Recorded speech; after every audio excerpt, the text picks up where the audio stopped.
আমি কালকে দেখলাম যে রমেন প্রামাণিক উনি নাকি বক্তব্য দিচ্ছেন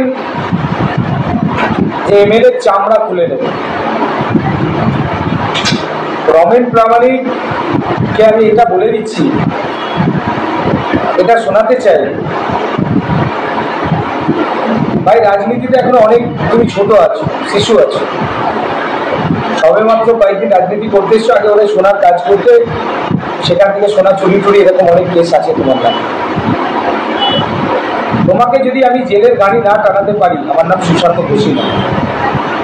আমি অলরেডি রমেন প্রামাণিকের নামে কোর্টে কেস করছি, কারণ একজন বিধায়কের বিরুদ্ধে উনি যেভাবে কথা বলেছেন তাতে আমি মনে করি যে হিংসা পুরোপুরিভাবে ছড়ানোর জন্য ওরা তৈরি হয়ে রয়েছে।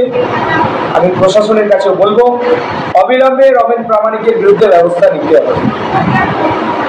সেই সঙ্গে গতকাল যারা আমাকে লক্ষ্য করে বাস ছড়েছিল তৃণমূলের নেতারা, তাদেরকেও গ্রেফতার করতে হবে। দেখুন, ওই বিজেপির ওই সুশান্ত সত্যি কথা কবে বলতে শিখেছে, ওরা হারটাকে স্বীকার করতেই পারছে না।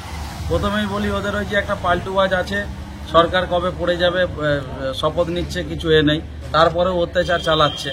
আমরা মানুষ যেটা আমার দিকে জনসাধারণ যেটা করেছে, আমরা মাথা পেতে নিয়েছি। খানাকুলের ক্ষেত্রে আমরা না বিজয় মিছিল করেছি, না কাউকে যে আমরা কোনো প্রোটেস্ট করছি, কারো ঘর ভাঙচুর। কিন্তু দেখুন, এই 2-3 দিন ধরে আমাদের ছেলেকে মারধর করছে, যে হুমকি দিচ্ছে। আপনি বলুন, একটা 15-20টা বাইক নিয়ে মোটা মোটা সিপিএম এর কায়দায় একটা মোটা এরকম বাসে, গেটো বাসে একটা পতাকা নিয়ে মিছিল হচ্ছে। আমি আপনাকে ছবিগুলো দেখাতে পারি। আমরা প্রশাসনের ওপর আস্থা রেখেছি। আজকেও মারোখানায় যে ঢলডাঙ্গাতে আমাদের কর্মীর দিকে চমকা এসে পানশিউলি বাজারে ঢুকেছে, এসে আমাদের একটি ছেলেকে মুশারফ বলে তাকে ইনজিওর্ড করার পরে ওখানে বাজারে যারা ছিল তারা প্রতিরোধ করেছে, ভয়ে ছুটে ল্যাজ গুটিয়ে পালিয়ে এসছে। এবং ওনার যে সিআরপিএফ আছে, তার হাতে বাঁশের গেটো ড্যাং। বিজেপি তো পাল্টা দাবি করছে যে তাদের কর্মীকে আপনারা মারধর করছেন। আমি বলছি, তৃণমূল যদি মারতে শুরু করে, এই অপদার্থ এমএলএ খানাকুলে থাকতে পারবে তো? তৃণমূল শান্তিপ্রিয় দল, আমরা প্রথমেই আমাদের যেটা, আমরা বদলা নয় বদল চাই, এতে বিশ্বাসী। তৃণমূল যদি মারতে শুরু করে, এই জোচ্চোর চিটিংবাজ যারা ভোট চুরি করে বুথ জ্যাম করে চিংড়াতে জিতেছে, এইখানে খানাকুল জিতেছে, তারা বাঁচবে তো?